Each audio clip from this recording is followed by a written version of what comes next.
Amores lindos, como é que vocês estão? Tudo tranquilo, meus queridos e minhas queridas?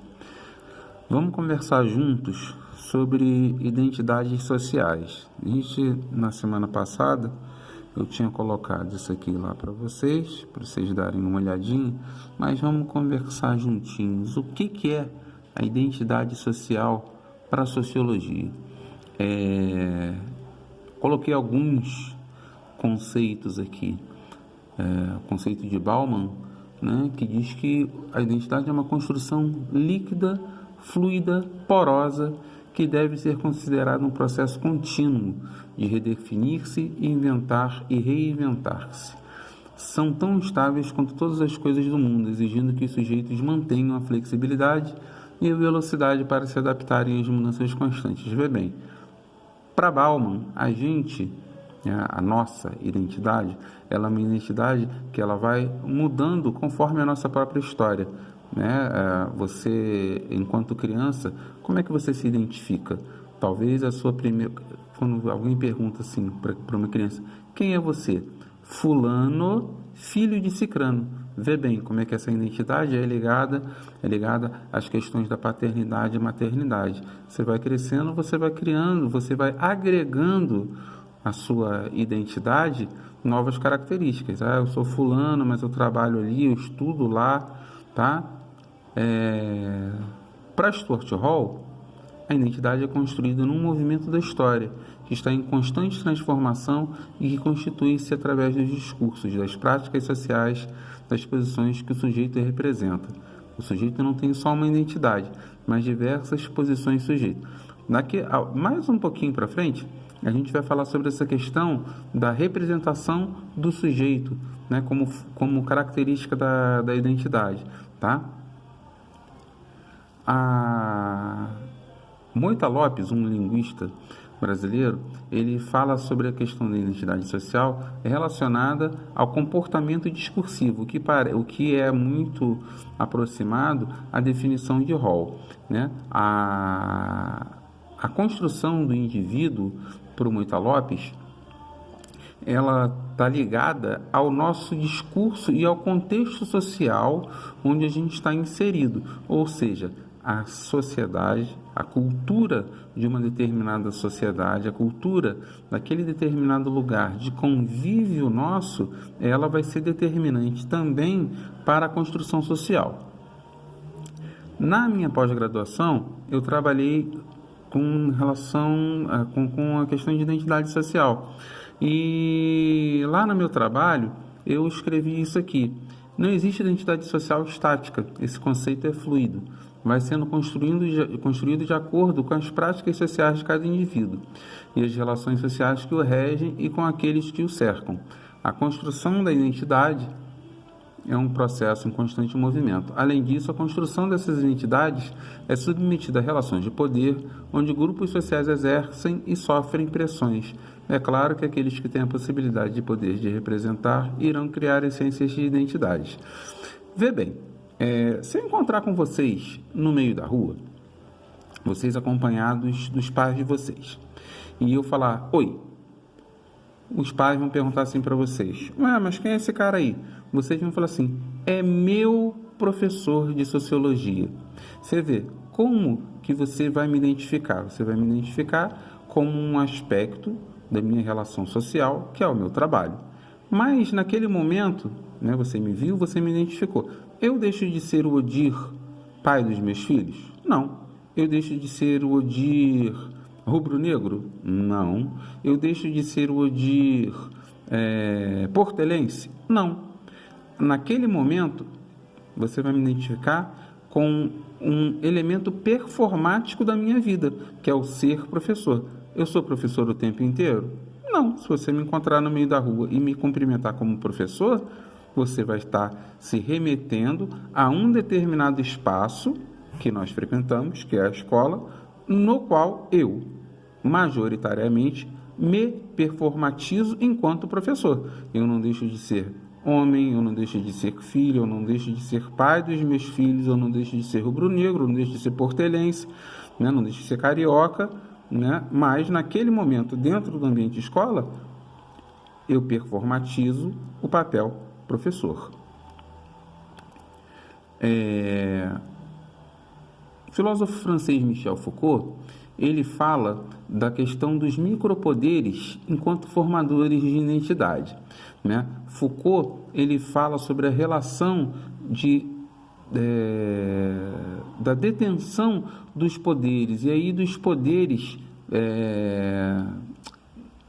uma briga por poderes. Quando ele fala de microfísica do poder, são embates diários que a gente tem, a coisa pequena, não precisa ser um embate entre um Estado e outro, mas você, na sua relação filho, pai, na sua relação professor-aluno, na sua atuação aluno-aluno, há um embate que é formador, né, da sua identidade. Esse embate, esse contato com o outro, ele vai deixar marcas no indivíduo e vai fazer com que ele se perceba como indivíduo, né?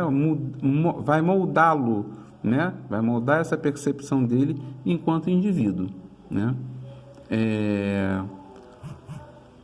Foucault continua, né, essa questão dele sobre o discurso, falando que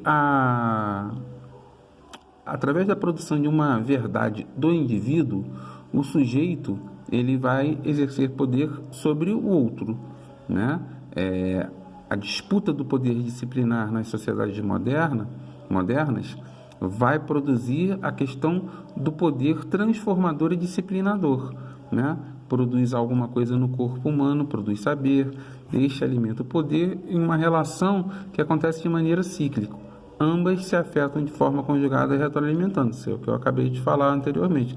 As relações, né, entre os indivíduos, lá como eu falei anteriormente, né, na sua relação filho-pai, aluno-aluno, aluno-professor, vai moldar você enquanto indivíduo, né?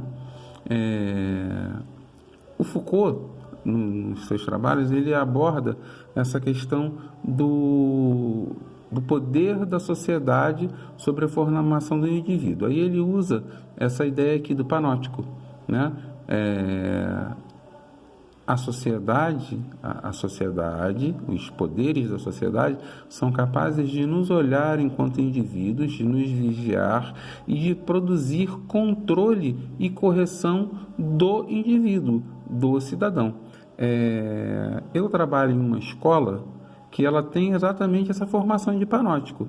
A entrada dos alunos é por aqui, aí as salas de aula estão dispostas aqui, assim, né? Então, desse ponto aqui, que é onde fica a direção da escola, se a direção da escola ficar em pé aqui, ela olha a escola inteirinha. É um modo de exercer o poder, né, de direção da escola, aquela pessoa a qual é delegado o poder naquela escola, né? Aqui uma explicação sobre essa teoria do panóptico, onde ele fala que essa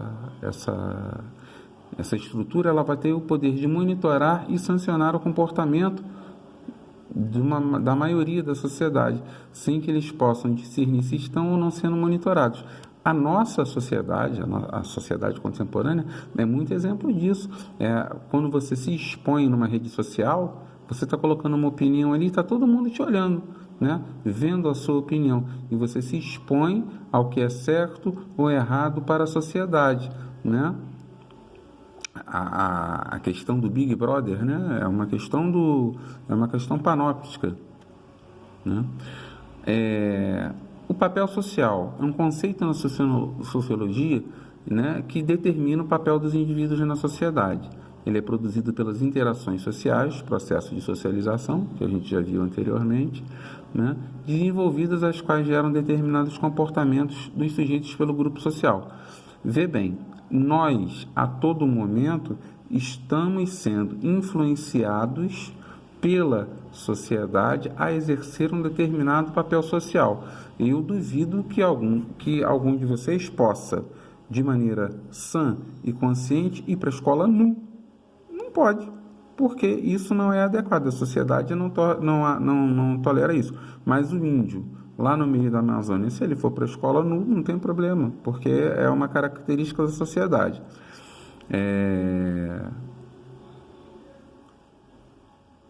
vocês, enquanto estão na escola, a questão do papel social de vocês enquanto alunos. E isso gera um problema porque existem algumas pessoas, né, cristalizadas na sua formação identitária, que elas vão ser menos abertas para a questão do diálogo com o aluno. Então, vão esperar de vocês um papel social de vocês do aluno, daquele cara que abaixa a orelha, que só escuta, ao invés de entender que o papel social do aluno não é só mais o do cara que está ali para aprender, né? Eu particularmente acho isso, que a gente está ali para fazer troca. Eu tenho um pouquinho mais de experiência e vivência do que vocês, o que não quer dizer que vocês não tenham, algum de vocês não tenha vivenciado uma coisa que eu não vivi, e a gente vai trocar, né? Grupo social. O conceito de grupo social é um conjunto de indivíduos que em determinada sociedade, onde cada um possui um papel social. Os alunos de uma determinada escola, um grupo social. O grupo de professores dessa determinada escola, um grupo social, né? Os membros de uma determinada religiosidade são um grupo social, tá? A gente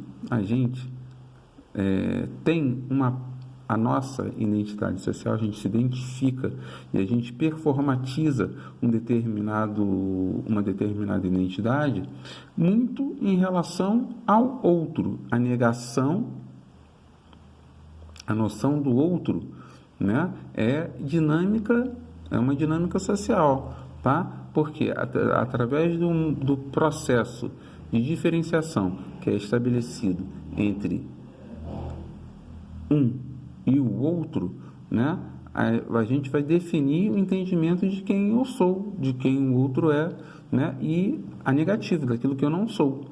Por exemplo, se eu estava falando lá na questão da identidade social, eu sou rubro-negro. Eu só faço essa identificação porque existem outros clubes de futebol que não sejam só o Flamengo.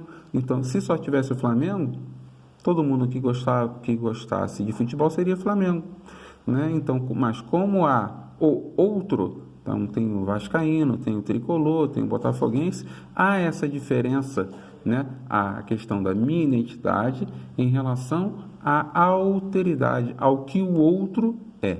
Tá? E a gente pode levar isso para a questão de gênero, para as questões políticas. Meus amores, eu espero que a conversa tenha sido boa.